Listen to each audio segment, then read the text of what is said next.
Marion Sigaud, merci d'accepter d'accorder une interview à Mediapresse Info. Bonjour Alain Scada, toujours Marion. Contente de vous voir.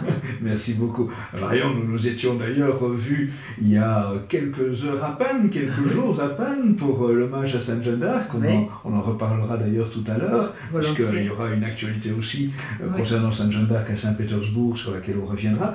Mais tout d'abord, je voulais traiter avec vous un sujet lourd, un sujet, disons, qui préoccupe beaucoup de parents, et à juste titre, c'est cette explosion de lectures destinées aux enfants par des drag queens, des contes transgenres et autres spectacles, pseudo-spectacles destinés à éveiller les consciences des enfants sur le gender.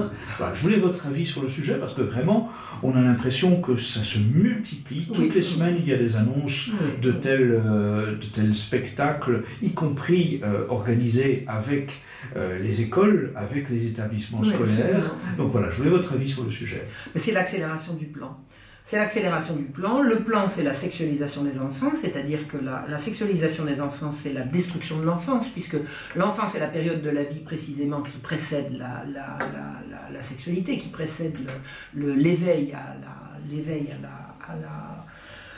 l'amour, l'éveil à l'amour, l'amour de l'autre, à ce qui sera l'amour conjugal. Donc la sexualisation des enfants, c'est la destruction de l'enfance. Je vois que le plan qu'on connaît depuis, ça fait environ une centaine d'années que ce plan est élaboré, ça sera le sujet de ma conférence cet après-midi. Là, il arrive à un stade d'accélération parce qu'il est en partie éventré. Parce que grâce aux travaux de la merveilleuse Judith Reisman, ces horreurs ont été mises sur la place publique. Donc de plus en plus, le crime en cours est dénoncé et je pense que le système est en train d'accélérer pour avoir le temps d'arriver à ses fins. Arriver à ses fins, c'est faire de tous les enfants des monstres sexualisés qui ne pourront plus penser à autre chose. Alors on a dit que pendant longtemps, la morale sexuelle consistait à taper sur les doigts des enfants qui touchaient à touche-pipi. Le rôle d'une éducation, c'est quand même de mettre des cadres, de mettre des normes, de mettre des barrières. Là, le principe qui est promu par les Nations Unies, parce que c'est les Nations Unies qui promeuvent tout ça, c'est de dire, si tu as envie, tu as le droit, et si tu n'as pas encore envie, ben on va te donner envie, puis ensuite tu auras tous les droits. C'est véritablement une entreprise de destruction de l'humanité par la destruction de l'enfance, et cette multiplication de spectacles de drag queen qui est absolument, mais c'est immonde, c'est moche, c'est laid, c'est l'accélération du système qui sent que la chose est en train de lui échapper. Qu'est-ce que vous diriez aux parents, justement? Parce que ce qui est inquiétant, c'est que beaucoup de parents, finalement, ne réagissent pas. Il faut attaquer. Je pense qu'il reste des lois sur l'attentat à la pudeur, il reste des lois sur la protection des mineurs et il faut demander qu'elles soient appliquées. Je pense que d'abord les parents sont suffoqués.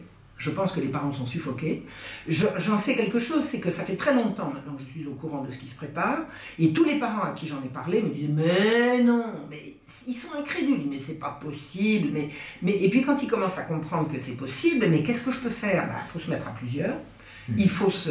Alors, je voudrais dire un mot là, j'ai vu une intervention de Greg Toussaint, qui dit « maintenant, ça suffit, touchez pas à nos gosses », et il vient de subir une attaque en règle, et sa dernière intervention, c'est de dire « je suis à présent menacé d'un procès, on menace de me mettre en prison », parce qu'on dit homophobe, etc.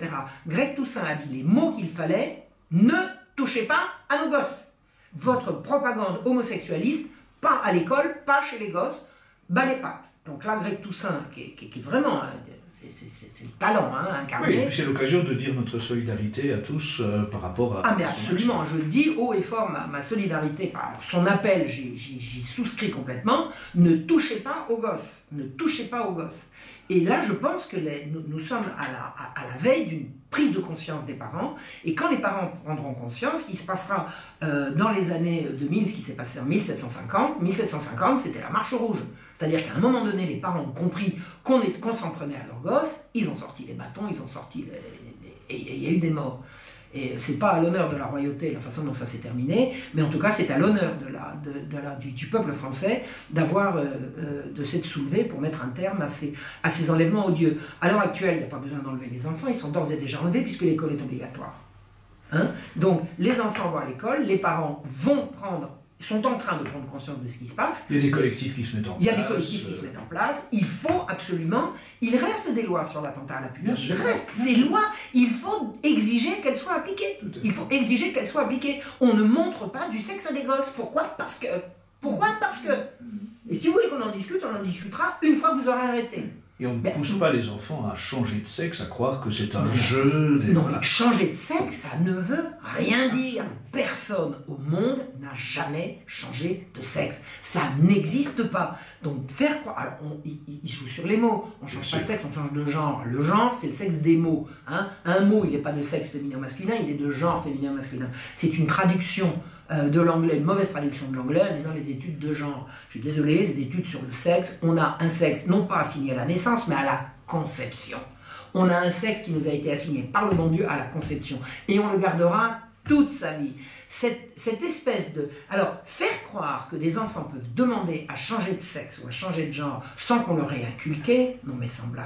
Non mais sans blague. Est-ce qu'on peut savoir où ces enfants qui font des pseudo-demandes de changement de genre, par qui ils ont été influencés. Voilà, exactement. Ce n'est pas spontané, ce n'est pas... Évidemment, c'est toute une propagande. Alors moi, je vais vous faire un aveu.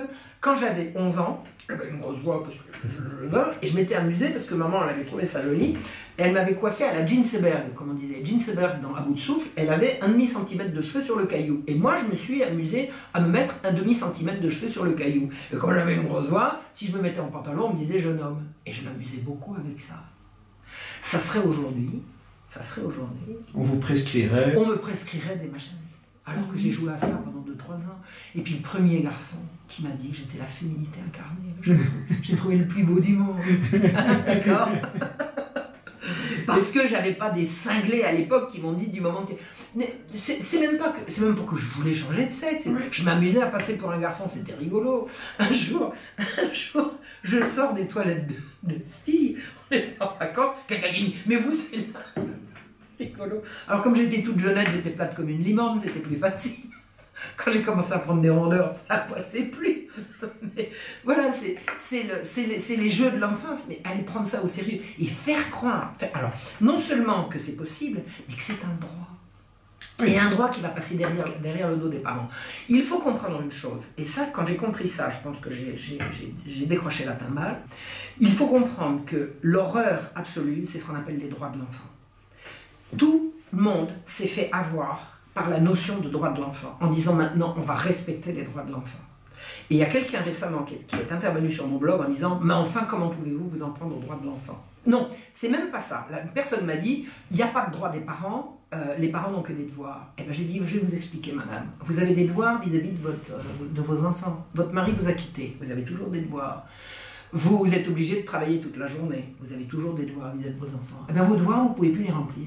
Parce que votre enfant, il ne vous voit pas suffisamment souvent, parce que vous n'arrivez pas à lui donner le niveau de vie auquel il a droit à une chambre, et vous êtes obligé de le faire, de coucher d'elle. Il a tous ces droits, vous ne pouvez pas les respecter, ben on va vous l'enlever. Vous n'avez que des devoirs, vous n'avez pas de droits.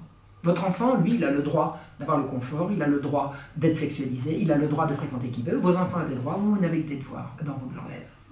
Et à l'heure actuelle, il y a un drame épouvantable en France qui est en train de non pas de prendre de l'ampleur, mais dont la révélation prend de l'ampleur, c'est les arrachages des enfants des foyers où, sur signalement, ça passe toujours par des réseaux absolument abominables, sur signalement de soupçons de maltraitance, des enfants sont arrachés à leur famille pour être placés on ne sait pas où. On ne sait pas où. C'est une horreur, ça s'appelle des enlèvements d'enfants à grande échelle. Alors quelqu'un m'a dit, mais c'est pas des enlèvements puisque c'est sur décision de justice. Ben voyons, c'est pas des enlèvements puisque c'est des gendarmes. Ben voyons, c'est pas des enlèvements. Et c'est un drame qui couve et qui va exploser. Alors il y a un collectif qui s'appelle les Mamans de Louvre, que j'ai rencontré à différentes reprises, mais pas que, Et les gens sont en train de s'organiser pour faire exploser ces abominations. Et la base de ces abominations, c'est les droits de l'enfant. Les droits de l'enfant, c'est une horreur. Et dans les droits de l'enfant, il y a les droits sexuels. Et on se souvient d'ailleurs que le scandale avait été quelque peu révélé depuis plusieurs années de ce qui se passait en Allemagne, où là, précisément, beaucoup de parents se sont vus prendre leurs enfants par l'autorité parce qu'ils refusaient d'envoyer leurs enfants suivre les cours d'éducation sexuelle. C'est exactement ça, c'est exactement ça. Et il y a en Angleterre, les services sociaux sont présents. Là, il y a une dame qui s'appelle Margaret Humphrey, qui est une personne absolument exceptionnelle, qui a révélé les trafics d'enfants entre les orphelinats britanniques et la Nouvelle-Zélande et l'Australie. Et elle raconte que, c'est par son intermédiaire qu'on le sait, les services sociaux assistent aux accouchements. Et si la mère est trop pauvre, on l'arrache. Et c'est tellement vrai que vous avez des bateaux, vous aviez, parce que maintenant ça n'a plus de sens puisque ça se fait en France aussi, des bateaux de jeunes Anglaises qui viennent accoucher en France pour qu'on ne leur vole pas leur bébé. Et on leur volerait leur bébé, pourquoi? Mais pour le bien de l'enfant, au nom des droits de l'enfant. L'enfant, il a le droit à avoir du confort. Ben oui, c'est un droit de l'homme, le confort. Hein? Le droit d'avoir des joujoux, le droit d'avoir sa chambre, le droit de... etc. Puis le droit de coucher, le droit de changer de sexe. Donc maintenant, les autorités se donnent, s'arrogent le droit d'arracher les enfants aux familles. Il est temps de réagir. Il est temps de réagir. Et qu'on arrête, 1, avec les droits de l'enfant, 2, avec les parents n'ont que des devoirs. Les parents ont des droits. Ils ont le droit d'élever leurs enfants comme ils l'entendent. C'est d'ailleurs un droit reconnu. Pour autant que j'ai compris, c'est un droit qui est reconnu par les Nations Unies, alors qui prêche le pire et le meilleur à la fois, mais il faut savoir se servir des armes dont on dispose. Le droit de choisir l'éducation pour ses enfants, je crois que c'est encore un droit reconnu par les Nations Unies.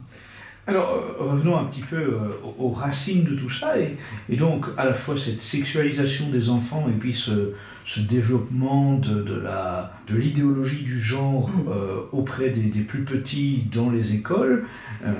On peut évidemment relier ça directement au programme de Kinsey et à celui de l'UNICEF. Est-ce que justement vous pourriez un petit peu établir de façon synthétique l'historique de tout ça?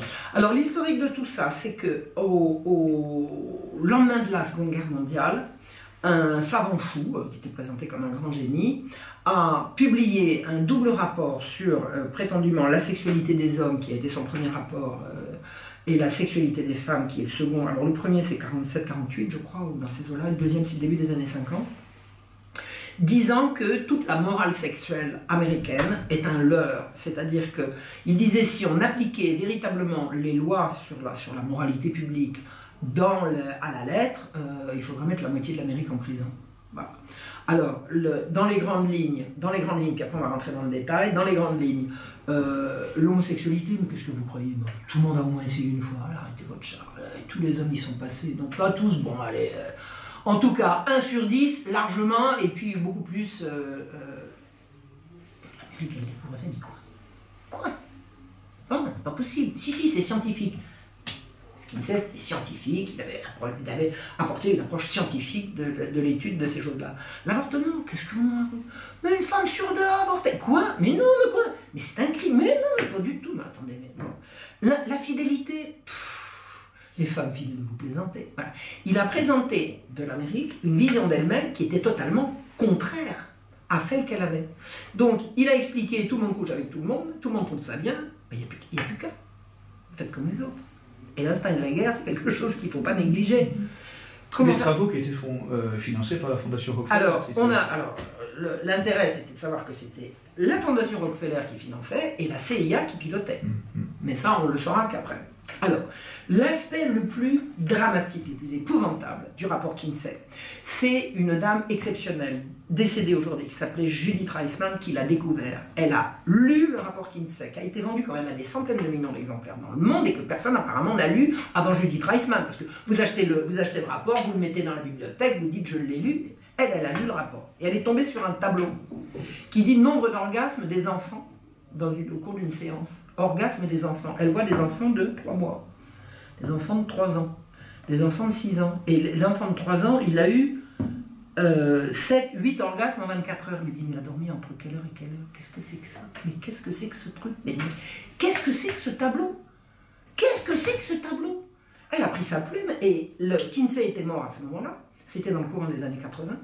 Elle a pris sa plume et elle a écrit aux survivants de l'Institut Kinsey, qui étaient les dirigeants encore de l'Institut Kinsey au moment où elle en écrit, en disant, c'est quoi ces orgasmes? C'est quoi? Réponse, nous les stimulions manuellement et oralement. Elle a dit, quoi?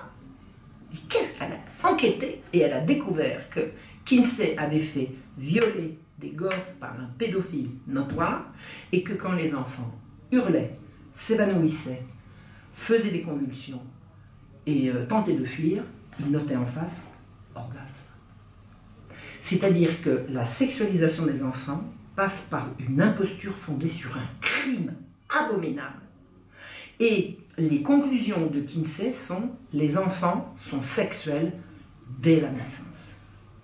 Et tous les programmes de l'ONU actuels, ceux de l'ONU, ceux de l'UNICEF, ceux de l'Europe, ceux de l'Organisation mondiale de la santé, sont fondés sur les recherches de Kinsey. C'est-à-dire qu'on viole des enfants, chaque fois qu'ils hurlent, on dit « il a joui », donc il peut jouir, donc les enfants peuvent jouir. Donc on abolit toute la morale. On est face à un crime d'une ampleur, d'une horreur absolue. Et Judith, toute seule, elle a eu tous les lobbies contre elle. Elle a eu, c'est extraordinaire le combat de cette femme. Elle était une petite dame, immense, toute petite. Elle me regardait comme ça. Un jour, j'ai fait rencontrer Sora. Rappelez d'ailleurs un peu justement aussi le curriculum vitae de Judith Reisman, parce que voilà, alors, elle a travaillé pour le FBI, aussi. Elle a été experte. Elle a reçu du président Reagan une bourse d'études, parce qu'elle a fait un doctorat en communication.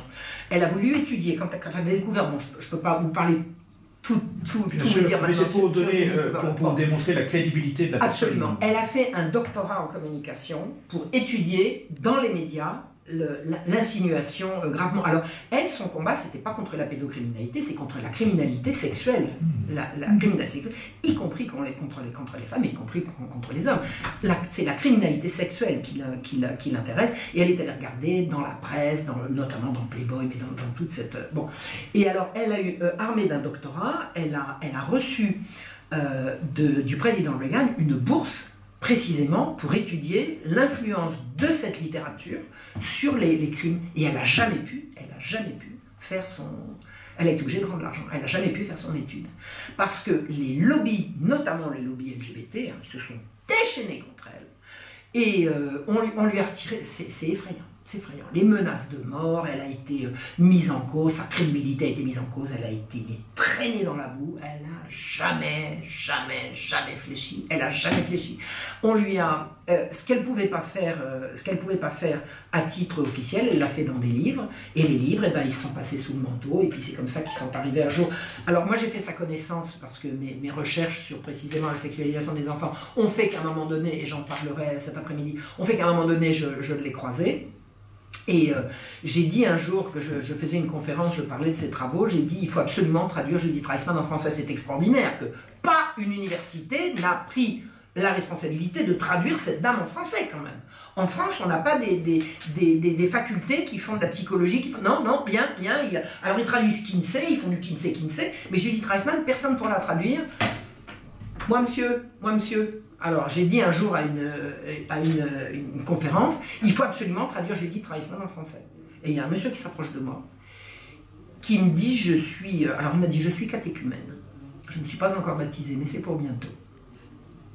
Je me propose de traduire, je suis professionnel de la traduction, je vous propose de traduire le livre de Judith Reisman. J'étais à côté de Soral. J'ai dit, tu le publies? Il me dit, je le publie. Et Soral, avec sa réputation d'antisémite, avec un catéchumène inconnu, ça a sorti le premier livre de Judith Reisman en français. Alors qu'on ne vienne pas nous raconter que maintenant il faut lever des fonds pour traduire Judith Reisman en français. Elle est traduite en français. Ensuite, les éditions Saint-Rémy en ont traduit un deuxième. Et ensuite, elle m'a envoyé son dernier texte avant de mourir. Son dernier texte, il faisait une centaine de pages. Je l'ai fait traduire. J'ai supervisé la traduction. Donc Judith Reisman est disponible en français. Si on vous demande des sous pour traduire Judith Reisman, sachez que c'est une arnaque. Hein, si jamais vous entendez parler de trucs comme ça. Donc le travail de Judith Reisman, il se passe par la voie militante. Il est impossible, elle a demandé, et encore, et c'est terminé, elle ne demandera plus, mais on peut le faire à sa place, qu'une commission d'enquête indépendante soit mobilisée pour étudier les travaux de Kinsey. Personne ne veut prendre cette responsabilité. Personne. Donc les horreurs de Kinsey sont relayées par l'Organisation mondiale de la santé, entre autres, et toutes les références, c'est Kinsey. Et par l'UNICEF, et par l'UNICEF, il faut aussi ajouter... Alors, l'ONU, l'UNICEF et l'UNESCO. L'UNESCO, la culture et l'Europe. Et le gouvernement français. Et vous savez, on a un ministre, je crois, hein, qui s'appelle Pape Ndiaye. Il a dit l'important, la priorité, c'est l'éducation à la sexualité. Vous vous rendez compte? L'éducation sexuelle, c'est l'éducation à la reproduction. C'est au moins les informations sur... Non, c'est l'éducation à la sexualité. C'est-à-dire l'éducation aux pratiques sexuelles qui ne regardent pas... Un, ça ne regarde pas les enfants. Et deux, ça ne regarde pas le public. Ça ne regarde pas le public. Ces choses-là, une des conséquences, pas les moins dramatiques, peut-être pas la plus dramatique, mais pas les moins dramatiques, de la sexualisation, c'est que le sexe est devenu public.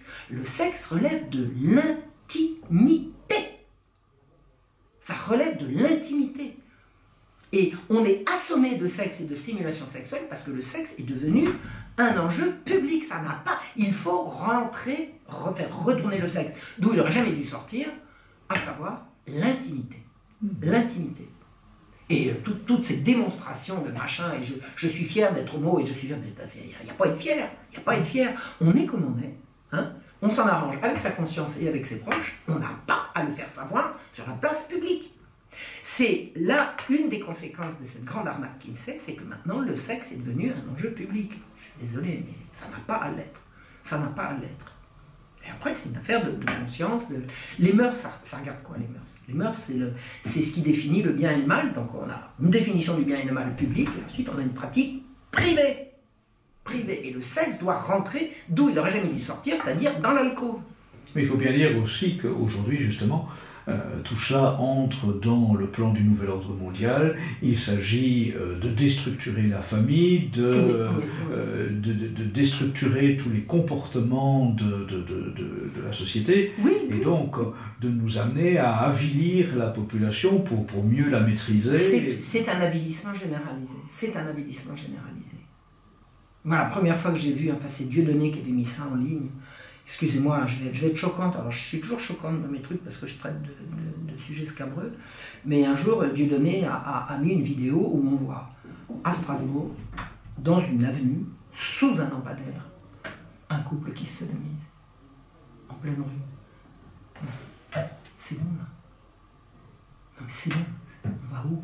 C'est pas on va où? On est où? Oui, on est chez les fous. C'est le diable. C'est le diable. Franchement, est-ce qu'il y a plus beau que l'amour? Mais il n'y a plus d'amour là-dedans. J'ai étudié tous les textes. Jamais le mot amour n'est prononcé. Jamais. Dans tout ce qu'ils appellent l'éducation à la sexualité. C'est la dépravation. Jamais. C'est très exactement ce qui est, dans toutes les grandes religions, considéré comme un péché grave. C'est-à-dire, c'est la luxure. C'est-à-dire la recherche du plaisir pour lui-même. Et un jour, un type qui m'agresse et qui me dit « Mais enfin, le plaisir, c'est important. » Je dis « C'est évident que c'est important. Mais si on n'avait pas le plaisir à se reproduire, on ne se reproduirait pas. Mais vous prenez le but pour le moyen et le moyen pour le but. Renversé. Tout à fait. Le plaisir, c'est le cadeau du bon Dieu pour que la vie puisse se perpétuer. Et vous en faites de l'horreur. D'autant que, si j'ai bien compris, c'est un plaisir qui ne... à partir du moment où on sait qu'il recommence immédiatement après, c'est qu'ils n'ont pas eu de satisfaction. Je veux dire, c'est jamais un accomplissement. C'est jamais un accomplissement. C'est une succession d'excitation, excitation et apaisement qui ne... Pas apaisement, satisfaction qui remène, qui pousse à recommencer immédiatement après. C'est jamais, jamais, jamais apaisant. C'est jamais de la paix. C'est jamais de la paix, donc c'est toujours plus. Et j'avais une amie que j'avais rencontrée qui s'était beaucoup battue, c'est elle qui m'a expliqué ce que c'était que les réseaux pédophiles. Elle me dit, il y a quelque chose d'absolument dramatique chez ces gens-là, c'est qu'ils ont besoin de toujours plus. C'est toujours plus. Ce qui les a excités la fois d'avant n'est plus suffisant. Et Judith Reisman l'a très bien expliqué. Il dit, c'est une excitation, à partir du moment où c'est dépravé, où il n'y a jamais de l'amour, ça va être ce qui va être un peu bizarre, et puis après bizarre ça va être un petit peu violent, puis après ça va être l'atroce, et puis après dans l'atroce il en faudra toujours plus. C'est diabolique. C'est diabolique. C'est diabolique. On se bat contre le diable. Et je voudrais dire une chose concernant mon amie Judith. Judith m'a dit, je ne croyais pas en Dieu. Un jour j'ai vu le diable. Et maintenant, je crois en Dieu. Justement, mais c'est une belle transition pour parler de la question suivante. Je voulais traiter avec vous, Marion, de l'importance de la foi dans le combat que vous menez. C'est essentiel. C'est essentiel. C'est-à-dire que si on se bat pour voir le résultat du combat, on ne se bat pas. Parce qu'on a l'impression que la victoire se recule et que si on veut se battre contre des choses aussi horribles, il faut se dire, je ne verrai pas, mais ça ne sera pas en bas. C'est-à-dire que s'il n'y a pas d'au-delà, on ne fait rien. S'il n'y a pas d'au-delà, on ne fait rien. On ne fait rien parce qu'on est tout de suite désespéré. On n'y arrivera pas. On n'y arrivera pas. Et moi, si je meurs maintenant, j'y suis arrivé quand même, parce que j'ai fait ma part. Alors j'espère bien continuer de vivre longtemps, parce que j'aime la vie, et Dieu sait. Et qu'il y a encore du pain sur la planche. Et qu'il y a encore du pain sur la planche. Mais ce que je veux dire, c'est que la foi, c'est essentiel pour mener un combat dont on doit accepter qu'on n'en verra pas le résultat. C'est-à-dire que c'est au-dessus de soi. C'est au-dessus. C'est au-dessus. C'est au-delà et c'est au-dessus. Et c'est très très stimulant pour avancer. C'est très très stimulant. Je pense que sans la foi, on ne fait rien. Ou alors on fait, et puis on dit, ah ben ça marche pas. Puis... Oui, voilà, c'est ça. C'est l'action, c'est l'activisme stérile d'une certaine façon. Absolument. Et désespérant. Oui, tout à fait. Et désespérant. Tout à fait, parce qu'on n'en voit pas les résultats immédiats, donc on se lasse, on désespère, on change de crèmerie, et on reste dans l'insatisfaction permanente. Et moi, je ne suis jamais désespéré. Ah si, de temps en temps, j'ai des moments de désespoir, alors je m'assieds tranquillement et j'attends que la crise me passe. Quand je suis reparti, c'est reparti. Je ne me permets pas de désespérer, ma religion me l'interdit. Voilà. Et ça, c'est essentiel. C'est essentiel. Et Judith, elle s'est convertie comme ça. Je pense vraiment, c'est ce qui nous distingue, nous catholiques, de ceux qui n'ont pas la foi, c'est que la vertu d'espérance nous aide à supporter toutes les horreurs que nous voyons défiler sous nos yeux. Oui, exactement. Exactement. Alors, parlons maintenant de votre actualité. D'abord, faisons la transition avec le premier sujet que nous abordions, c'est que nous étions, il y a quelques dimanches derniers, nous étions ensemble à Paris pour honorer Sainte Jeanne d'Arc. Et puis, donc Marion, vous serez bientôt à Saint-Pétersbourg pour honorer Sainte Jeanne d'Arc. Ah voilà, j'avais un ami qui est décédé maintenant, un garçon absolument merveilleux qui s'appelait Alain Hugon, qui m'a convaincu que Jeanne d'Arc par-ci, Jeanne d'Arc par-là, elle aimerait monter avec nous pour Jeanne par-ci, Jeanne par-là. Alors je suis déjà venu à différentes reprises, mais c'est parce que c'est mon amitié pour Civitas, pour des défilés, mais en faisant connaissance avec Alain Hugon, j'ai connu ces gens qui vont sur les pas de Jeanne d'Arc, qui font des pèlerinages Jeanne d'Arc, et puis je m'y suis jointe, et un jour on m'a dit, il y a un type extraordinaire qui a fait une statue merveilleuse de Sainte Jeanne d'Arc, mais une statue d'une beauté mais renversante, c'est pas du tout la guerrière, c'est la jeune fille, mais une statue de toute beauté. Et Alain Hugon m'a dit, il y a une souscription, est-ce que tu veux souscrire? J'ai souscrit, j'ai dit, hop, j'ai envoyé un chèque qui est substantiel, et on m'a dit, t'auras droit à ton nom sur la stèle. Je me suis dit, mais alors la stèle de quoi? Eh bien, cette statue de Sainte Jeanne d'Arc a été faite par souscription comme cadeau du peuple français au peuple russe. Et cette statue va être inaugurée sur la principale avenue de Saint-Pétersbourg, où elle est déjà arrivée. Alors il y a eu la crise Covid qui nous a empêchés d'y aller. Dans l'intervalle, mon cher Alain Hugon est décédé, paix à son âme. C'était un garçon absolument merveilleux, donc je vais aller à Saint-Pétersbourg sans lui. Le billet, le voyage est en train d'être organisé. L'inauguration va avoir lieu au mois d'octobre, début octobre à Saint-Pétersbourg. Et je me réjouis d'aller passer une semaine à Saint-Pétersbourg. Alors, l'amitié franco-russe, c'est comme une vieille histoire. Hein, c'est comme une vieille histoire. Voilà. Et cette statue est tellement belle. J'ai jamais eu une émotion devant une statue comme ça. Elle est de toute beauté. Donc je vais me retrouver avec un certain nombre d'amis que j'ai... Anne Brassier ? Avec Anne Brassier notamment. Avec Anne Brassier notamment. Et nous allons passer une semaine à Saint-Pétersbourg. Alors il y a eu l'inauguration, le dévoilement de cette statue dans la cour de du centre culturel russe à Paris il y a 2 ans. Et j'y étais aussi. C'est émouvant en diable. C'est là que j'ai vu à ma grande honte que les Russes, les femmes russes, savent encore ce que c'est que de s'habiller en jolie robe longue, alors que nous on était toutes, oh là là mon Dieu. Alors moi je vais sortir une robe longue pour l'inauguration Saint-Pétersbourg. Parce que alors vraiment l'élégance française c'est quand même quelque chose qui a existé et qu'il est question maintenant de rétablir. Et j'ai fait mon compliment à ces femmes russes qui avaient mis une robe longue pour l'inauguration de Jeanne d'Arc. Nous, on n'avait pas été fichus de le faire. Voilà. Donc ça, c'est un grand honneur. C'est un grand honneur pour moi que d'aller faire un tour à Saint-Pétersbourg. Je crois que c'est la plus grande avenue de Saint-Pétersbourg et la statue est au milieu. Au milieu. Ah, c'est beau, hein. Ce serait une belle fierté pour tous les Français attachés à Sainte-Jeanne d'Arc. Ah oui, à Sainte-Jeanne d'Arc, attachés à la foi et attachés à l'amitié entre les chrétiens. Alors votre actualité vous mènera aussi cet été au Japon, paraît-il. Alors ça c'est extraordinaire. Un jour j'ai reçu un message comme ça de quelqu'un qui me dit « Je suis un tel, je suis au Japon. Nous sommes une communauté de Français au Japon, nous sommes catholiques, nous sommes royalistes, et nous nous intéressons beaucoup à ce que vous faites, est-ce que vous viendriez au Japon ?» J'ai dit « Alors là, ben évidemment !»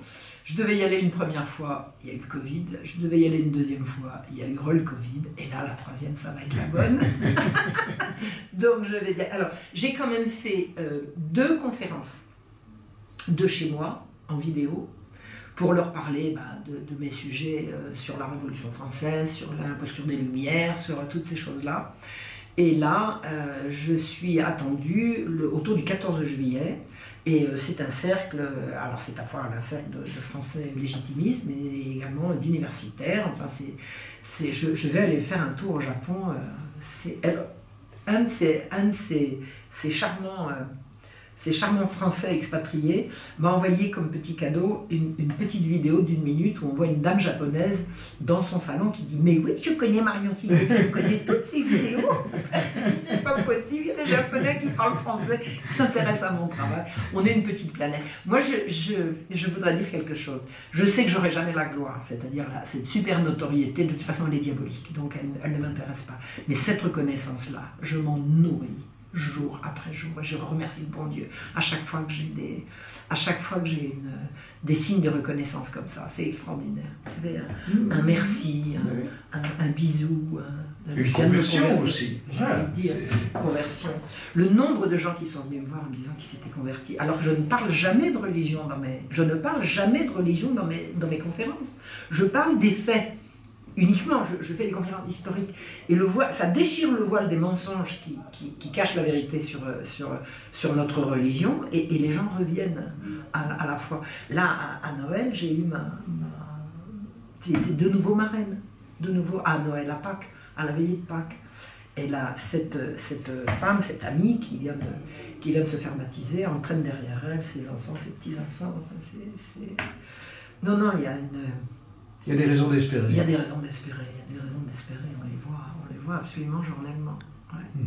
Donc le Japon, ça va être de nouveau... Enfin bon, je ne peux pas tout vous révéler, mais je m'apprête à partir autour du 14 juillet, ce qui tombe bien, parce que le 14 juillet, pour moi, c'est plus une fête maintenant. Le 14 juillet, c'est l'horreur. Donc je vais passer le 14 juillet à Tokyo. C'est pas beau, ça? Tout à fait, c'est un beau dépaysement. Pour le combat contre-révolutionnaire. Et c'est exactement ça, c'est le combat contre-révolutionnaire. Ouais. Enfin, c'est le combat pour la vérité, en fait. Bien sûr. Si la révolution a fait des belles choses, je serais la première à le dire. Alors je le trouve, mais... Alors, mais là encore, c'est une bonne transition. Parlez-nous maintenant des livres en cours. Alors, je suis embêtée parce que j'en ai 4 en cours. C'est quand même beaucoup. Et du coup, comme je continue de faire des conférences, j'arrive pas à en terminer aucun. Alors, j'ai un livre que je tiens absolument à faire sur Judith Reisman. c'est absolument essentiel. Une de mes amies m'a dit, Marion, est-ce que tu te rends compte que les livres de Judith font passer à côté de Judith? Elle a écrit des bouquins énormes, totalement référencés, inattaquables, magnifiques, qui sont des livres pour spécialistes, qui ne sont pas des livres en public. Mais elle, on ne la connaît pas. Elle m'a dit, toi, tu l'as connue très bien. Il faut la faire connaître, elle, et en la faisant connaître, elle, montrer son combat.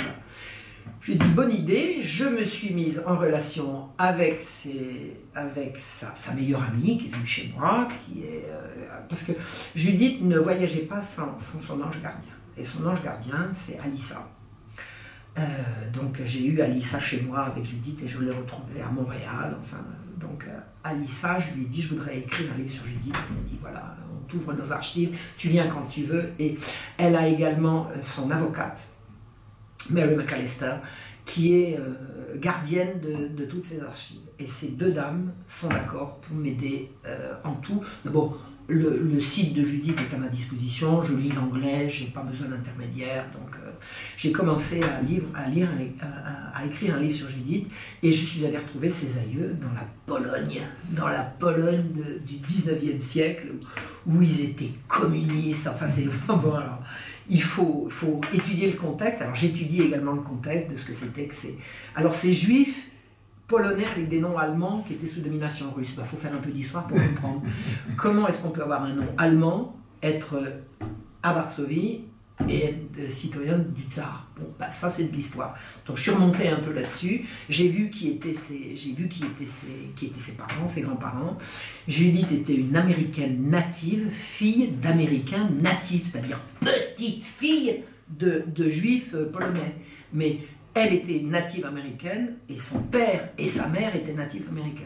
Donc il ne faut pas nous la jouer qu'elle a fui le nazisme. Il ne faudra pas nous la jouer comme ça. Hein, ça ne va pas, ça. Ça ne va pas. Ce qui n'empêche pas qu'elle a fait les études qu'il fallait dans ce sens-là. Voilà. Donc montrer sa jeunesse, son enfance et surtout sa découverte à travers son drame personnel, sa découverte et son combat. Et j'ai tout en main. J'ai commencé à écrire. Je n'ai évidemment pas d'éditeur. J'ai demandé, je ne veux pas dire qui, mais quelqu'un vient de me refuser. Non, nous ce qu'on veut c'est des sujets positifs. Je dis comme si Judith Reisman c'est pas un sujet positif parmi les positifs. Il n'y a pas plus positif que ça. Bon, mais on ne peut pas forcer les gens. Donc je vais chercher un éditeur. Je pense que je vais trouver sans difficulté. Et je vais absolument terminer ce livre. J'ai commencé un livre au moment où j'ai rencontré Soral, c'est-à-dire il y a maintenant plus de 10 ans. Je l'ai arrêté parce que j'ai rencontré Soral. J'ai continué mes recherches et je suis fin prête pour le rédiger, sauf que je ne l'ai pas rédigé, c'est le pain du peuple. C'est comment on est passé du pain, objet sacré, objet de toute la sollicitude des autorités du roi, etc., à le pain est une marchandise comme une autre, comme l'argent, d'ailleurs l'argent est une marchandise comme une autre, et comment on en est arrivé au monde de dingue dans lequel on vit. Donc ce livre, j'ai plus qu'à l'écrire, toute la recherche est faite, le plan est fait, et j'ai pas le temps parce qu'il faut que j'écrive le livre de Judith. Mais il y a un autre livre que j'ai commencé également, c'est sur les jésuites, parce que je n'en peux plus d'entendre les imbécilités qui se débitent sur les jésuites. Il y a une vérité à dire, d'abord les jésuites, lesquels? Ceux d'avant 65 ou ceux d'après 65. Quelqu'un qui ne comprend pas la question, c'est quelqu'un qui ne connaît pas le sujet. Alors il est prié, s'il ne connaît pas le sujet, d'arrêter d'en parler. Quelqu'un me dit, oui, mais les jésuites, ceci, cela. Lesquels? Comment ça, lesquels? Vous ne comprenez pas la question, parlez d'autre chose. Allez étudier. Il y a eu un renversement de la Compagnie de Jésus à la Congrégation Générale de 1965. Donc ce que sont les jésuites depuis et ce qu'ils étaient avant, on ne parle pas de la même chose. Et moi, je sais de quoi je parle. Je sais de quoi je parle, parce que ma découverte des jésuites a été un des chocs de mes recherches. Je m'attendais à trouver des gens odieux, et partout où je les ai croisés, ils sont quand même formidables. Ils sont quand même formidables. Et je pense que c'était vraiment un ordre exceptionnel. Est-ce qu'ils auraient fait des erreurs qu'ils n'ont fait pas? Je ne sais pas. De toute façon, ce que je sais, c'est que tout ce qu'on leur reproche est faux. Est faux. Et j'ai été absolument affolée de recevoir un jour, mais vraiment, là j'ai dit, là maintenant, il faut que je fasse quelque chose, et c'est là que j'ai fait cette conférence. Quelqu'un m'a envoyé une vidéo interminable, des heures et des heures et des heures, envoyée par une bonne femme, une Hollandaise, qui explique que le nouvel ordre mondial va s'effondrer, que ça y est, que la vérité est en train de se faire jour et qu'il est temps de découvrir que le nouvel ordre mondial, c'est Jésus. Qu'est-ce que c'est que cette folle? Mais, alors, elle dit des choses qu'on a envie d'entendre sur la franc-maçonnerie. Et au milieu, elle met les jésuites. Non mais c'est bon là, c'est bon. Si j'avais pas fait toutes les études que j'ai faites et toutes les recherches que j'ai faites, je me serais fait prendre. Je me serais fait prendre. Sauf que... Mais il faut dire que ces gens-là discréditent le combat contre le mondialisme. Mais complètement, mais de toute façon, ce sont des agents. À partir de... Alors moi, j'ai un double critère pour savoir qui est sérieux et qui ne l'est pas. C'est la façon dont on me traite. Quelqu'un qui et Marion Sigol est l'extrême droite, c'est qu'il n'a pas lu ce que j'ai écrit. Donc ça veut dire qu'il se renseigne sur Wikipédia. Quelqu'un qui se renseigne sur Wikipédia, laisse tomber. Laisse tomber. Je cherche quelqu'un de sérieux. Donc la façon dont on me traite et la façon dont on traite les jésuites. C'est un double critère. Vous faites des études d'histoire. Oui, le jésuite, non. Lesquels? Bon, alors vous n'y connaissez rien. Suivant. Et là, il y a vraiment quelque chose à écrire sur les jésuites. Et j'ai envie de le faire. Tout ce qu'on raconte, toutes les horreurs qui ont été racontées sur les jésuites, ce sont des horreurs qui ont été racontées dès le début. Ce sont les mêmes systématiquement. Et c'est toujours par les mêmes. Je vais dire une énormité. Les mêmes qui ont condamné Jeanne d'Arc. Ce sont les mêmes à une autre période qui se sont dressés contre les jésuites. Ce sont les gens de pouvoir qui ne veulent pas obéir à la loi commune. Ça sera l'université, ça sera les parlements, et après ça sera les loges. Et socialement, c'est les mêmes. Ah, ce sera passionnant. On attend avec impatience votre nouveau livre. Alors, qu'est-ce qu'il y a d'autre comme livre? Alors, là, c'est ça, il y a sur Judith, il y a le... Ah, puis j'ai envie d'écrire. J'ai envie de réécrire le... Il faudra que Dieu me prenne vie. Il faudra que Dieu me prenne vie parce que ça fait beaucoup de travail. Le premier livre que j'ai écrit s'appelait Le Petit Coco. C'est un livre que j'ai écrit, que j'ai publié en 1989, que j'ai écrit en pleurant à chaudes larmes. C'est ma jeunesse. C'est l'horreur de... Je l'ai relu récemment. J'ai résolu énormément de choses depuis ce livre. Surtout, quand j'ai écrit ce livre, j'étais complètement à gauche. Je peux réécrire absolument la même chose, mais en retirant toutes les considérations gauchistes de l'époque. Et en plus, j'ai trouvé le nœud de ce qui m'a fait basculer. J'ai basculé, j'ai été une jeune fille absolument très bien, et j'ai basculé dans la folie, dans le